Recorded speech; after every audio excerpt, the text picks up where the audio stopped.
Their conversation dwelt on the existence of fairies and whether those funny spindling things that float through the air are in fact fairies, and whether you could catch one and make a wish on it.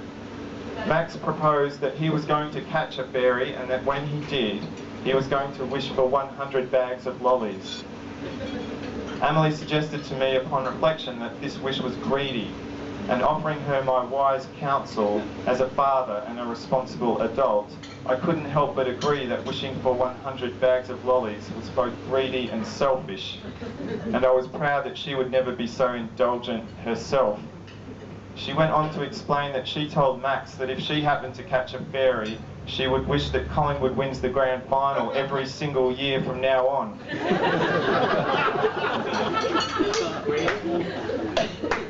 Again, thinking both as her father and a responsible adult, I quickly agreed that this was a very, very sensible idea and a really good use of a wish.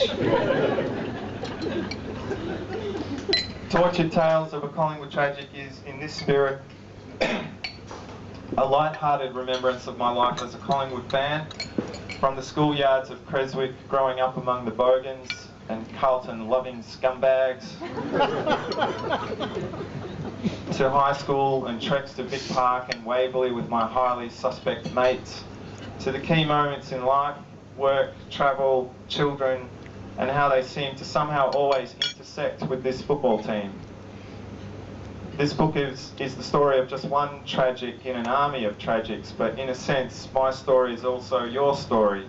Whether you want to join with me in remembering all the things we've endured, the trials and heartaches and Kennedy assassination moments, and brief flickering joys of being a Magpie fan, or whether you want to cackle maliciously like a supervillain at the memory of our failures and laugh at the exposure of our quirks, this story is also your story. Tortured Tales has been written periodically over 10 years, and in the process benefited from the wisdom and talent of many people, and so the thank yous need to be a little extensive. In the roughly 27 times that I've given up on this book, it was always revived by somebody who believed in the concept and that I could finish it. Consequently, I'm indebted to the efforts and inspirations of Gerard Noon, James Teasdale, Phil Demetriades, Jackie Shannon, Fran Anderson, Davin Nicholas, and Vicky Petratus, as well as the amazing and insightful Helen Spears.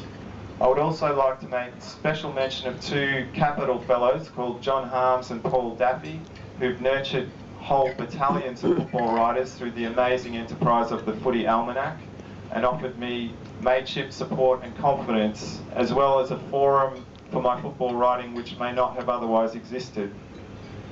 This book would not have existed without them.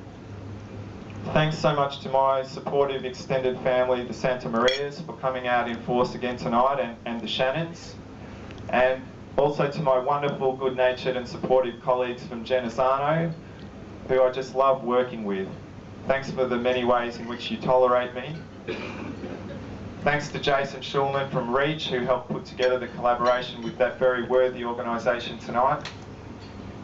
And lastly, I must extend particular gratitude to my steadfast, devoted and diligent editor father, Michael, the fringe-dwelling tiger of our family, whom we often banish to his shed when Collingwood is playing so that we don't have to listen to him.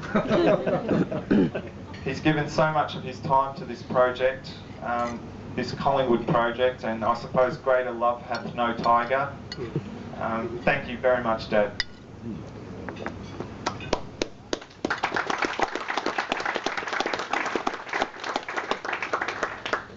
To my patient, tolerant and hard-working wife Gillian, who creates time and space for me to write, which is certainly no mean feat with her own work to do and 3 young children at home. Thank you, Gillian.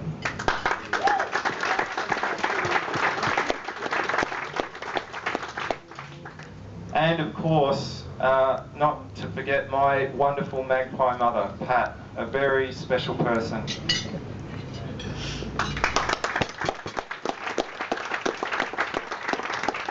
Who gave me the love of Collingwood from an early age and has nurtured it along with everything else ever since. Thank you, Mum. Thank you also to Anthony Capello and Connor Court for believing in the concept of the fan's story, and furthermore the Collingwood fan's story, even though he's a passionate Cat supporter himself. Thanks, mate.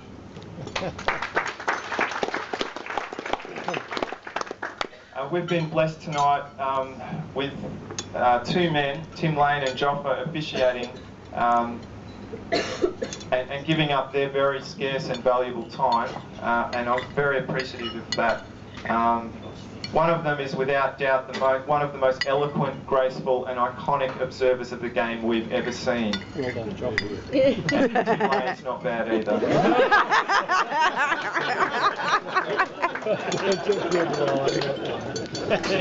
To both gentlemen, can I please offer my sincere gratitude for giving up your valuable time, and I am, really grateful. And Tim, I've been a great fan of your commentary for many years. And Joffa, there was a moment some years ago when I watched you rallying the Collingwood troops outside the MCG after a win. I think you must have been surrounded by about 300 Collingwood fans and spilling out this sort of urban poetry of some kind about Collingwood, and I was truly in awe, and I thought it was, whatever you think of Joffa, it was a wonderful thing to see, and as the Could-have-beens would say, good for football. Thanks for being involved tonight, Joffa.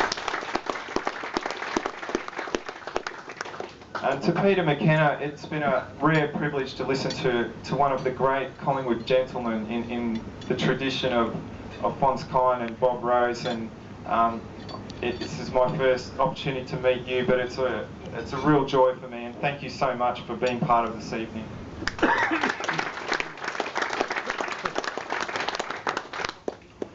I'm also very grateful to Ken Sheldon. When Ken rang me back to say that he could help us out this evening, I had a bit of a chat to him, and he was such a nice bloke that I started to experience these emotions that I'd never felt before. I'm not quite sure how to describe how I felt, but it was sort of like I almost it was the first time I'd experienced any sort of emotion of love. I felt well disposed towards him. He's obviously a terrific bloke, and he didn't owe us anything at all. And the fact that he's come out tonight and helped is I'm very, very grateful for. Thank you, Ken. Even though you ruined my childhood. And likewise to the very eloquent Kevin Hall, who's also given up his time tonight and I think spoken extremely well and given us some amazing insights to that, I think now legendary era in football. It's really become part of our folklore, so I was absolutely fascinated to listen to him recount his stories. Thank you so much for your time.